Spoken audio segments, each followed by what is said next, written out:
Turim bilietą į Milaną. Buvo planas varyti į šiaurę, net į Šveicariją, Gano regioną, kur itališkai kalba, bet kiek orus žiūrėjau vakar, tai labai blogas ciklonas. Bandysim rasti kokią vietą, kur nėra lietaus šiandien.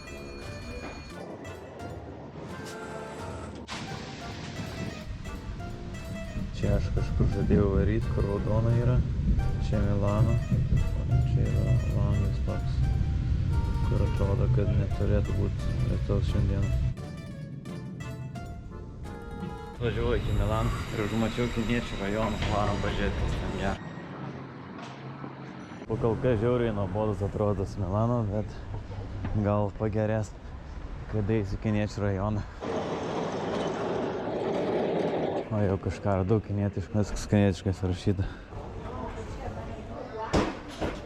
Na, šiuo atrodo prie jo tikrąją tą dalį kiniečių kvartalą, nes jau daugėja kompanijos pavadinimas kinietiškais. Spirkiau porą šaukštų ramen sriubai valgyti, kaip tik neturėjau namie, po eurą, visai normaliai. Kol nepradėjau stipriai lyti, reikia varyti iki senobinių vietų, pažiūrėti Milano centre. Ką, reikia spakuoti lietrai? 5 eurus vagonus pirkau, lievas, bet turėtų veikti. Kažkaip nesigilinau į Milano istorinės vietas, nes net neplanavau čia sustoti, bet kadangi jau čia esam, tai reikia kažką pažiūrėti. Nežinau, ir matosi, kad žiauriai gražios lubos su skirtingom galėm.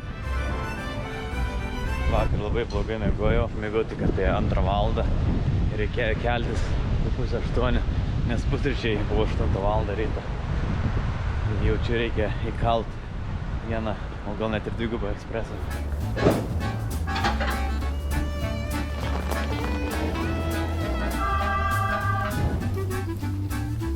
Čia pavyzdys, kaip įsivaizdavau, kad Milanas atrodo.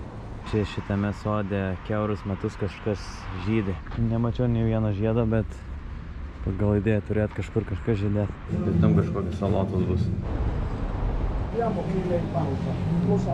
Čia dar veikiantis telefonas.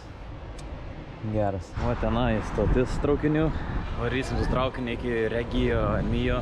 Miestelis randasi apie 2 valandas nuo Milano. Vienintelis priežastis, dėl ko pasirinkau jį, kad viešbutis 52 eurai, kas yra žiauriai pigu. Pagrindinė centrinė Milano stotis. Bele kokį dydį. Lietų kasos tenai. Nu jo, čia ne kaip kaime, reikia eiliai laukti nusipirkti lietų. Už 6 minučių ar aš spėsiu. Bandom laimę. Priėjo bilietų pirkimų pagalbininkas ir sako, tu nespėsi šitą traukinį, tai nusipirkau 1:40, tai už valandos laiko tik išvažiuosiu. Kainavo 3 eurai, kas yra nemažai iš tikrųjų už kiek čia valandos laiko važiavimą, net trumpiau nei valandą laiko važiuosiu.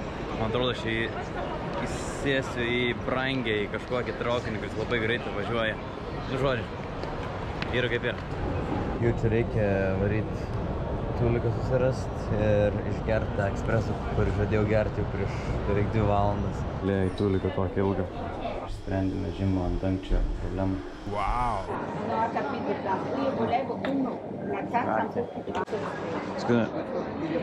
È mezzo caffè. È quello lì, è forte questo. Questo è lungo. Uno leggero e un cappuccino. Non so, qual è che non lo facciamo? No, volevo una tazza un po' più grande. Più grande col caffè lungo? Sì, un po' più meno. Does this leave from here? Yeah. Gracias. Kiek mes nereikės lakstyti, ieškoti, kur sustoja, nes visi kiti traukiniai yra parašyti. Tuo panašiu laiku, kai atvažiuoja, bet mano nėra.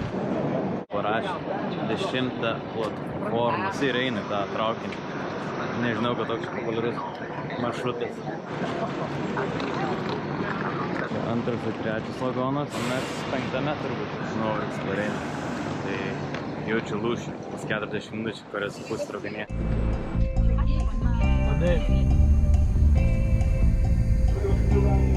Reggio Emilia pasiekta. Prasme, traukinių stotis pasiekti. Man dar reikia atsigauti iki pačią miestą.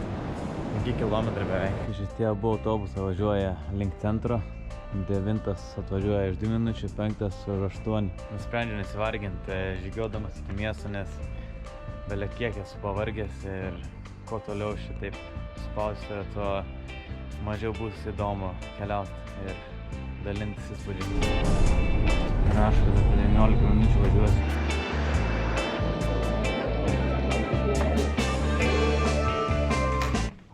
Kaip vėsu. Saldainiuką padėjo pagalvės prieš miegą. Čipsai, vanduo, jogurto, šokolado. O, šitas įdomus. Geras. Įdėjau raktą į duris ir atsidarė langas automatiškai. O, aš ten balkoną turiu. Čia tualetas, tušas. Paguglinau kebabinės. Tai va, žiūrėkit, kiek rado. Kokį, nežinau, 10-15 gal kebabinių yra.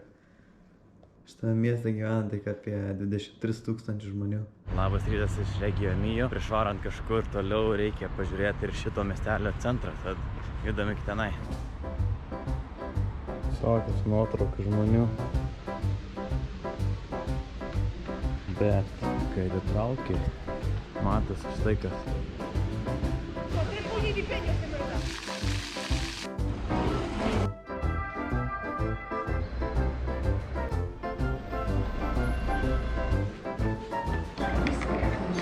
Dabar važiuoju iki Bolonijos, paskui iki Paduvos ir po to iš tenai šitą miestą pjovė kažkokį, sako, galutinis taškas bus Čiogija. Važiavome Modena 15 minučių per anksti. Dabar reikia laukti, kol traukinys pasivys savo karaštį. Nors ir traukinys už poros minučių, bet nespėjai, tai 11 valandą varysiu. Ir žymiai trumpesnis reisas bus, tai pats tas imsiu tą pigiai. Turim 50 minučių pasitrinti po Boloniją, kadangi centras čia prie pat stoties, tai tiesiai į centrą ir varom.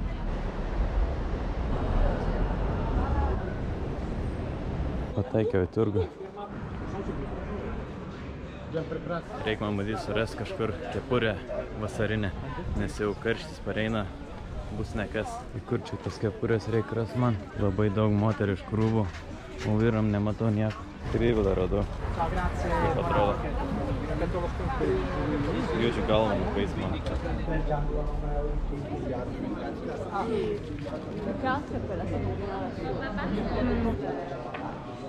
Jaučiu reikia pasiimti sumuštinį į kelionę.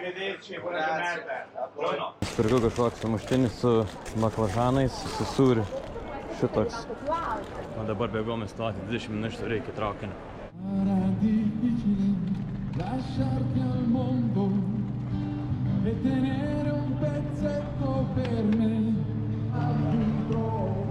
Reikia įsirėmint bent vieną vaizdą su Bolonijos kažkokį tai įžymių pastatą. Reikia kažko dabar, iš kur išvažiuoja mūsų autobus. Ne autobus, traukinys. Važiuoja iš 5 minučių ir platforma mano pačiam gale kaip tyčia.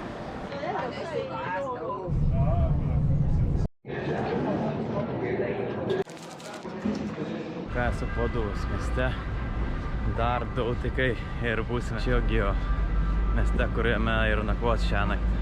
Dar kokias 2 valandas, kol atsigausim. Turime bilietuką, namušų veidrodį vairuotojas. Žodžiu, nuėjome tą veidrodį ir jaučiu laukiam, kol atverš naują, tai jau vėluojam išvykti apie 10 minučių.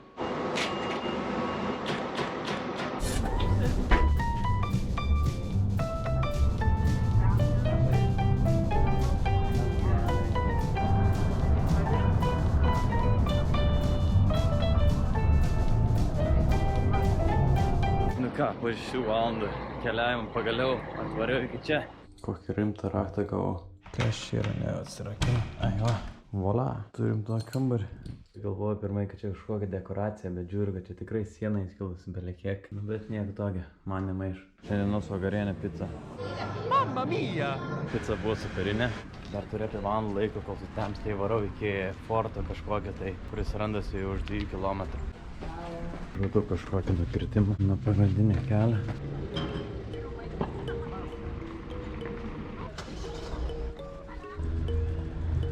Va, į šitą fortą einam